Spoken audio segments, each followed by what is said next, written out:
दोस्तों, आप सभी लोग जानते हो कि 26 जुलाई 2024 शुक्रवार को है पंचमी तिथि है। दोस्तों, पंचमी के दिन का बहुत ही बड़ा और विशेष महत्व होता है। इसी के साथ में दोस्तों, इसी दिन किया जाने वाला पंडित जी द्वारा बताया गया 11 बेलपत्र और एक लाल फूल वाला एक ऐसा नया उपाय बताया है जो कि बिल्कुल नया है और पहली बार बताया है। यह उपाय ज्यादा लोगों को पता नहीं है, इसलिए हम आप लोगों को इस वीडियो में पंचमी के दिन किया जाने वाला यह 7 बेलपत्री वाला बिल्कुल नया उपाय यहाँ पर इस वीडियो में समझाने वाले हैं, ताकि आप लोग इस उपाय को करो और आपकी जो भी मनोकामना हो वह पंचमी के दिन पूर्ण हो जाए।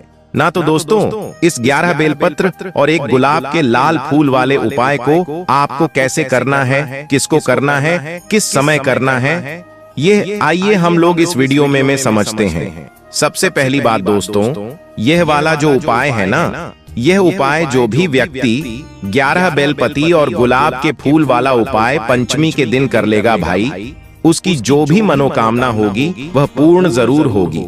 उसके घर में धन समृद्धि जरूर बढ़ेगी, माता लक्ष्मी जी की कृपा उसे व्यक्ति पर जरूर होगी। इस बात का भी आप लोग विशेष रूप से ध्यान रखिएगा। तो चलिए दोस्तों, समझते हैं इस पंचमी के दिन किया जाने वाला यह 11 बेलपत्र और गुलाब के फूल वाला बिल्कुल नया उपाय, जो कि पंडित जी ने अभी अपनी 5 दिन पहले की कथा में ही यहाँ पर बताया है। अब दोस्तों, सबसे पहली चीज सीधी सी बात है 11 बेलपत्र और गुलाब के फूल वाला उपाय है, तो 11 बेलपत्र और गुलाब के फूल का इस उपाय में हमें जरूरत पड़ेगी ही पड़ेगी। अब उपाय किस समय करना है, पहले आप लोग ये समझ लो। तो देखो, उपाय को करने का जो समय है वह सुबह का समय है। किस समय है? प्रातः काल का समय है, यानी ब्रह्म मुहूर्त का समय। अगर आप ब्रह्म मुहूर्त में ना उठ पाओ तो आप लगभग जितना सुबह आप लोग इस उपाय को कर सकते हो उतना जल्दी करना, अन्यथा आप लोग 12 बजे तक भी अगर आप लोग इस उपाय को करोगे तो चल जाएगा। यह वाला उपाय शाम के समय प्रदोष काल में नहीं होगा, इस बात का ध्यान रखना है ना। भले ही आप दिन के समय 12 बजे तक भी अगर आप लोग यह 11 बेलपति और गुलाब के फूल वाला उपाय कर लोगे तो भी चलेगा, कोई दिक्कत वाली बात नहीं है। और आपको इस उपाय को करने का जो फल है वह भी अति शीघ्र मिलेगा और बहुत बड़ा होकर मिलेगा। तो अब दोस्तों, बात आती है कि यह 11 बेलपत्र वाला उपाय पंचमी के दिन करना किसको है। तो यहाँ पर हम आपको बता दें कि घर में जो माताएं बहनें होती हैं न, घर की जो बड़ी माताएं बहनें होंगी उनमें से कोई भी एक माता बहन जो है इस वाले उपाय को कर सकती है। जरूरी नहीं है, घर के सभी सदस्यों को यह वाला उपाय करना जरूरी है, पूरे परिवार का, पूरे घर का। अगर कोई एक सदस्य भी इस उपाय को करता है तो पूरे घर परिवार के सदस्य जनों को जो है इस उपाय को करने का फल मिल जाएगा। तो किसको करना होगा? यह उपाय घर की जो बड़ी माताएं बहनें हैं उनको करना होगा। क्या कारण है? क्योंकि घर की माताएं बहनें जो होती हैं वह घर की लक्ष्मी होती है, और जब घर की लक्ष्मी कोई उपाय करती है तो निश्चित सी बात है घर में सुख शांति भी आती है, धन समृद्धि भी आती है और माता लक्ष्मी जी की कृपा भी होती है। तो अब आपको यह सारी बात तो समझ आ गई होंगी। अब हम जानते हैं कि इस उपाय को करने के लिए आपको क्या क्या चीजों की आवश्यकता पड़ेगी। तो सबसे पहली बात तो 11 बेलपत्र और 1 गुलाब का फूल वाला यह उपाय है पंचमी के दिन का, तो सीधी सी बात है 11 बेलपत्र और गुलाब का फूल तो हमें इसमें लगेंगी ही लगेंगी, है ना। अब देखिए, 11 बेलपत्र की आप पहले से यहाँ पर तैयारी करके रख सकते हैं, क्योंकि एकदम से हो सकता है कि आपको बेलपत्र ना मिले हैं ना, क्योंकि पंचमी का दिन रहेगा तो बेलपत्र आप लोगों को आसानी से कहीं से भी मिल जाएंगी। मतलब आप चाहो तो यह उपाय के साथ बेलपत्र को कहीं से खरीद भी सकते हो, कहीं से तोड़कर भी ला सकते हो, कोई दिक्कत वाली बात नहीं है ना। और गुलाब का फूल भी लाल कलर का, गुलाब का फूल आप कहीं से खरीद कर ला सकते हो, यह आपके घर में होगा तो आप वहां से भी ले सकते हो, बस आपको एक ही गुलाब का पीस लेना है। अब देखो दोस्तों, यह वाला जो उपाय है, इस उपाय को करते समय शुद्धता का विशेष रूप से ध्यान रखिएगा। पंचमी के दिन सुबह सुबह प्रातःकाल जब आप लोग यह उपाय कर रहे हो तो भाई स्नान करके शुद्ध होकर नए या धुले हुए वस्त्र पहनकर आप लोगों को तैयार हो जाना है और अपनी 11 बेलपत्री और एक गुलाब का फूल जो उपाय के लिए हैं वह लेकर बिल्कुल तैयार होकर खड़े हो जाना है। क्योंकि उपाय कैसे करना है वह भी हम आपको यहाँ पर बता देते हैं। अब देखिए, यह 11 बेलपत्र और गुलाब के फूल तो उपाय में होंगी ही होंगी। इसी के साथ में एक लोटा जल भी आप लोगों को लेना है। वह कहाँ से लोगे? तो आप पूजा रूम के मंदिर से भी एक लोटा गंगा जल ले सकते हो। यह अपने किचन में पीने वाला पानी, शुद्ध पानी, वहाँ से भी एक लोटा जल ले सकते हो। लेकिन अभी रुको, अभी आपको जल नहीं भरना है। सबसे पहले यह उपाय तो आप अच्छी ढंग से पहले समझ लो, फिर शुरू करना दोस्तों। यह आपके घर से ही शुरू हो जाएगा और मंदिर में जाकर यह उपाय पूरा होगा। इस बात का भी आप लोग विशेष रूप से ध्यान रखना। तो जैसे ही आपके हाथ में जो है 11 बेलपत्री और गुलाब के फूल आ जाती हैं और एक लोटा आप लोग अपने पास में रख लेना। अभी आपको भरना नहीं है, मात्र खाली लोटा रख लेना। तो करना क्या है, आपके पास 11 बेलपत्र और एक गुलाब का फूल है। एक लोटा आपने रख लिया अपने साथ में। अब देखो, यह 11 जो बेलपत्र हैं, यह 11 बेलपत्र 7 अलग अलग जगहों पर हमें समर्पित करनी है। और लाल गुलाब का फूल आपको कहाँ समर्पित करना है वह भी हम आपको बताएंगे। 11 जगह कौन सी है वह हम आपको बताते हैं। इसी के साथ में दोस्तों, जैसा कि हमने आपको अभी बताया कि ये वाला जो उपाय है यह आपके घर से ही शुरू हो जाएगा। तो घर से शुरू कैसे होगा? इन 11 बेलपत्र में से जो पहली बेलपत्र होगी, ये आपके घर में ही एक स्थान पर चढ़ेगी, जो कि है दोस्तों आपके घर का रसोई घर है ना। तो आपको क्या करना है, जब आप इस उपाय को करने की पूर्ण तैयारी कर लें, माताएं बहनें में से जो भी इस उपाय को कर रहा है, अगर वह इस उपाय को करने की पूर्ण तैयारी कर ले, तो भाई उसको अपनी 11 बेलपत्र को लेकर सबसे पहले कहां पर आना है? अपने ही घर के रसोई घर में आना है। घर के रसोई घर में उस स्थान पर आना है जहां पर माताएं बहनें अपने घर में पीने का पानी वाला स्थान या पीने का पानी रखती हो। चाहे वह आपका आरओ का हो, चाहे वह आपकी नल का हो, चाहे वह आपका गगरा हो, चाहे वह आपका मटका हो। जिस मटके में से या जिस स्थान में से आप लोग पीने का पानी लेते हो, जिस घरे में से लेते हो, उसके पास यहाँ पर आप लोगों को आ जाना है और इन 11 बेलपत्र में से पहली बेलपत्र निकालना है और पहली बेलपत्र को आपने उसी परिंदे के पास में रख देना है, जिस परिंदे से या जिस गगरे से आप लोग पीने का पानी लेते हो और पीते हो। उस परिंदे के पास में आप लोगों को अपनी पहली बेलपत्र को समर्पित कर देना है।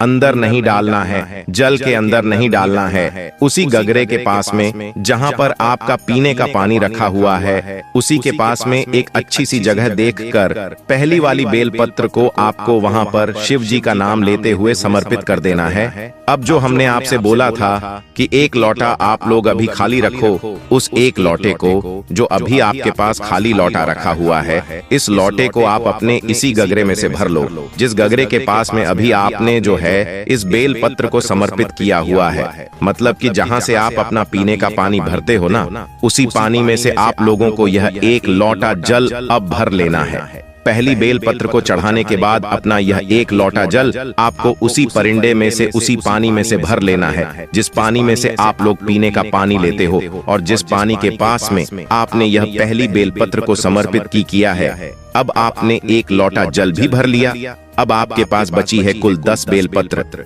अब इन 10 बेलपत्री और एक गुलाब के फूल को कहां कहां पर समर्पित करना है वह आप लोग सुनो।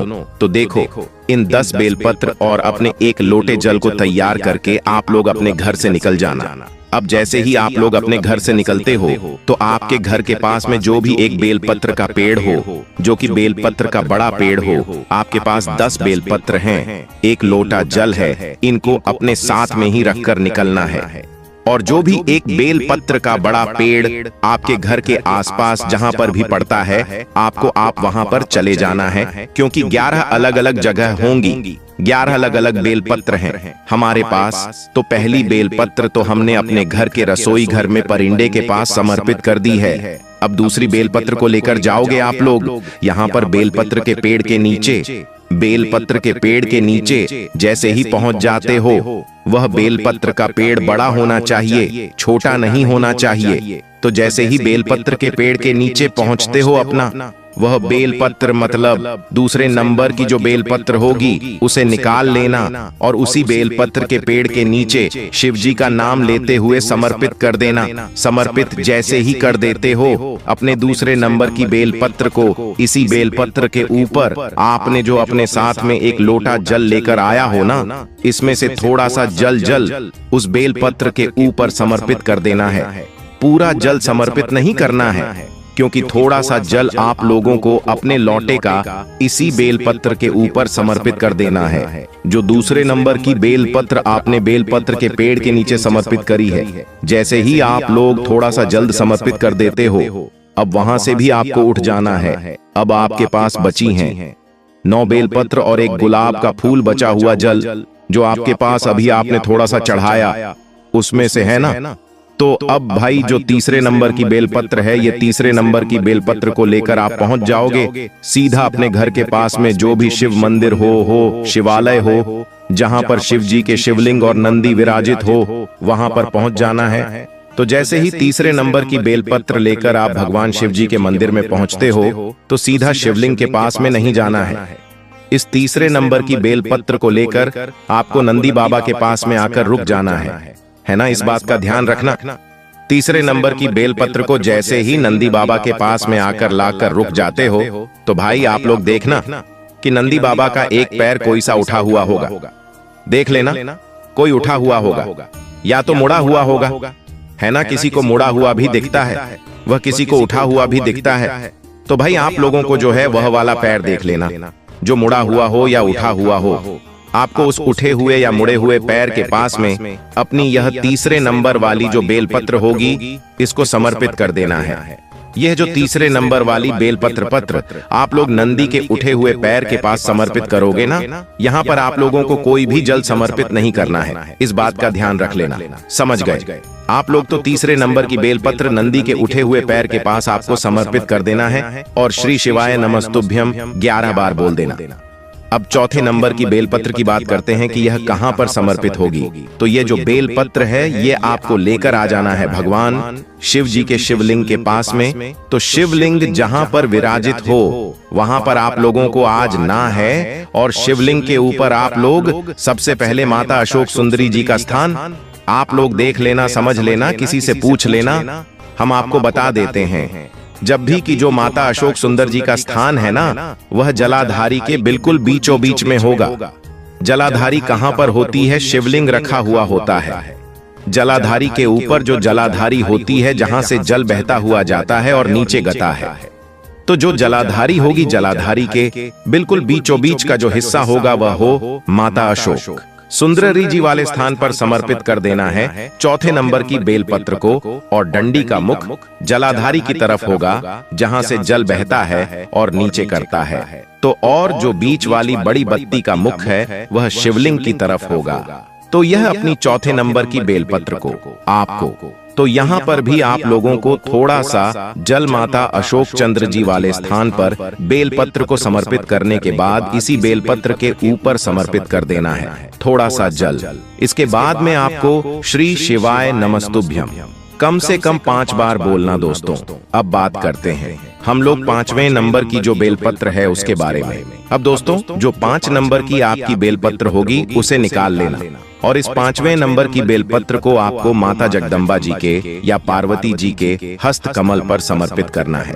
अब हस्त कमल का आप कहां पर हो है वो भी सुन लो। देखो, जो जलाधारी होती है, जलाधारी के ऊपर शिवलिंग रखा हुआ होता है। तो शिवलिंग का जो कटी भाग होता है ना, मतलब गोल मोल जो भाग होता है, उसके आसपास जहां पर भी आप इस बेलपत्र को समर्पित करोगे, वह माता जगदम्बा जी का या पार्वती जी का हस्त कमल ही होगा। तो आपको क्या करना है, ये जो 5वें नंबर की बेलपत्र है, इस 5वें नंबर की बेलपत्र को आप लोगों को जो शिवलिंग है, जहां पर मतलब जलाधारी के ऊपर शिवलिंग रखा हुआ है, शिवलिंग का जो गोल मोल भाग है, कटी भाग है भाई, वहां पर कहीं पर भी पास में अपनी जो है ये 5वें नंबर की बेलपत्र को समर्पित कर देना है और श्री शिवाय नमस्तुभ्यम बोल देना। और यहाँ पर भी आपने उस एक लोटे में से थोड़ा सा जल समर्पित कर देना है। कितना जल समर्पित करना है? थोड़ा सा जल समर्पित कर देना है उसी बेलपत्र के ऊपर जहां पर आपने अभी यह माता जगदम्बा जी के हस्त कमल पर यह बेलपत्र को चढ़ाया है।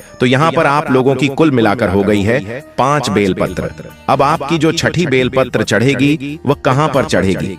छठी बेलपत्र को निकालकर आप लोगों को चढ़ाना है भगवान शिव जी की श्री शिवलिंग के ऊपर, है ना। तो शिवलिंग के ऊपर आप लोगों को यह छठी बेलपत्र को चढ़ाना है। बस इस बात का ध्यान रखना कि आप जिस तरफ से इस बेलपत्र को चढ़ा रहे हो उस तरफ आपकी इस बेलपत्र की पत्ती का मुख होना चाहिए और आपकी विपरीत दिशा में इस बेलपत्र की डंडी का मुख होना चाहिए, है ना। जो बीच वाली बड़ी पत्र होगी इस पत्ती का मुख आपकी तरफ होना चाहिए। जिस तरफ से भी आप इस बेलपत्र को भगवान शिव जी के शिवलिंग के ऊपर चढ़ा रहे हो, है ना।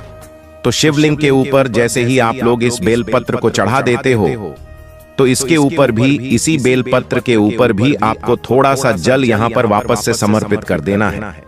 ना कर दिया आप लोगों ने, अब आपके पास बची है दोस्तों कुल मिलाकर मतलब एक बेलपत्र और 5 और बेलपत्र, है ना। तो 5 जो बेलपत्र होगी इसको आपको क्या करना है वह बहुत ही ध्यान से सुन लो। तो देखो बची हुई 5 बेलपत्र और वह लाभ बचा हुआ लाल फूल ना। इस साथी वाली बेलपत्र को आपने देखा होगा कि भगवान शिव जी के शिवलिंग के ऊपर एक पात्र टंगा हुआ होता है जिससे बूंद बूंद करके शिव जी की शिवलिंग के ऊपर जल यहाँ पर टपकता रहता है, जिसके अंदर शिव जी की 5 बेटियों का स्थान होता है, जया, विष, हारा, श्यामली, बारी, दौत और देव। तो यह जो 5 बेलपत्र है ना, ये मात्र आपको उस पात्र से स्पर्श करा है, मतलब छुआ ना है और कुछ भी नहीं करना है, इसको कहीं पर समर्पित नहीं करना। ये 5 बेलपत्र को आपको शिव जी की शिवलिंग पर टंगे हुए उस पात्र से छू आना है, ना अंदर जल से टच कराना है, मात्र बाहर के बाहरी जो है इस 5 बेलपत्र को छुआ लेना है और भगवान शिव जी का आशीर्वाद समझकर इसे अपने पास में वापस रख लेना है। और अब आपके लौटे में जितना भी जल बचा हुआ है वह पूरा जल आप इस जल पात्र के अंदर डाल देना जो कि शिवलिंग के ऊपर बूंद बूंद करके जल टपकता है न, उसी पात्र के अंदर अपना पूरा जल समर्पित कर देना। अब जैसे ही आप जल समर्पित कर देते हो उसके बाद में भगवान शिव जी की शिवलिंग के पास में बैठना। वह जो गुलाब का फूल आप लाल कलर का लाए हैं उसे भी शिवलिंग के ऊपर समर्पित कर देना है और अपनी समस्त प्रकार की मनोकामना आंख बंद करके विनती करके हाथ जोड़कर बोलना। जिस मनोकामना के लिए आप लोग यह वाला उपाय कर रहे हो, धन समृद्धि के लिए कर रहे हो तो वह बोलना, लक्ष्मी प्राप्ति के लिए कर रहे हो तो वह बोलना, या आपका कोई काम रुका हुआ हो, अटका हुआ, उस काम के लिए कर रहे हो तो अपना वह काम बोल देना, अपनी कोई भी एक मनोकामना बोल देना और मनोकामना बोलकर भगवान का 2 मिनट जाप करके भगवान को धोख देकर भगवान से आशीर्वाद लेकर आप अपने घर पर वापस आ सकते हो और आपका ये वाला उपाय पूर्ण हो जाता है। अब दोस्तों जब आप अपने ने घर पर आओगे ना तो जो आपके के पास 5 बेलपत्र हैं ना, जो आपने उस शिवलिंग के ऊपर टंगे हुए पात्र से छुआ कर अपने पास रखी है, इस बेलपत्र को आपको अपने साथ घर पर ही लेकर आ जाना है। ये बेलपत्र भगवान शिव जी का आशीर्वाद स्वरूप समझकर आपको अपने घर में रखना है।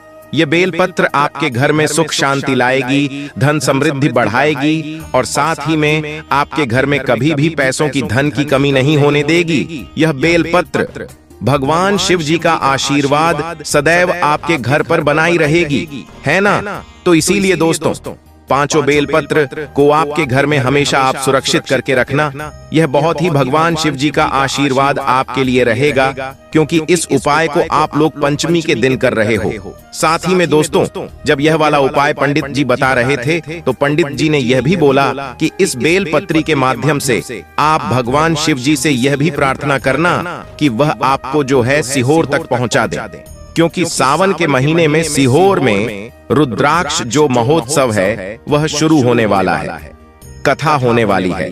तो पंडित जी ने बोला कि आप भगवान से यह भी निवेदन करना इस उपाय को करने के बाद कि वह आपको सीहोर पहुंचा दें और आप भी सीहोर में सेवा कर सकें, वहां पर भी जाकर आप लोग आनंद ले सकें। शिव महापुराण कथा का जो कि रुद्राक्ष महोत्सव होने वाला है, उसका तो ऐसी ही पंडित जी ने जो है यहाँ पर बात कही हुई थी। बाकी दोस्तों, यहाँ पर यह वाला उपाय पूर्ण हो जाता है और सबसे आखिरी उपाय के बारे में, यह उपाय आपके जीवन की सारी तकलीफों को समाप्त करके धन धान्य के भंडार को भरने के लिए, इस उपाय के लिए आपको 21 चावल के दाने ले लेने हैं।